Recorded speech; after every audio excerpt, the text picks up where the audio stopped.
এত সুন্দর সাজুগুজু করেছি, কোথায় যাব? চলুন দেখা যাক। হি হি হি হি, ফুচকা খেতে এসেছি, কোথাও না। হ্যাঁ, আমিই পারি এত সুন্দর সাজুগুজু করে ফুচকা খেতে আসতে। যাই হোক, বর সঙ্গে ছিল। প্রথম ফুচকাটা গালে নেওয়ার চেষ্টা করলাম, হলো না। দ্বিতীয় ফুচকা চালান হয়ে গেল।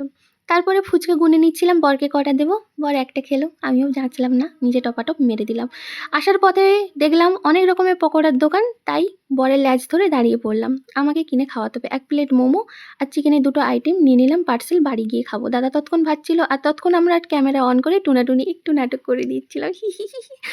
তারপরে পার্সেলটা নিয়ে বাড়ির দিকে রওনা দিলাম। বাড়িতে এসে ভালো করে থালায় নিয়ে, হ্যাঁ, এইগুলোই নিয়েছি। এত খিদে পাচ্ছিল জানেন তো বন্ধুরা, মোমোটা না আমি খেয়ে নিয়েছি, ভিডিও করিনি। তারপরে চিকেন কাটলেটটা খাওয়ার সময় একটু ভিডিও করছিলাম। চিকেন কাটলেটটা মোটামুটি ছিল, খুব একটা ভালো ছিল না। তারপরে বন্ধুরা এই লাস্ট আইটেমটা এত সুন্দর খেতে হয়েছিল না, কি বলবো। বন্ধুরা, ভিডিও ভালো লাগলে লাইক করে দেবেন।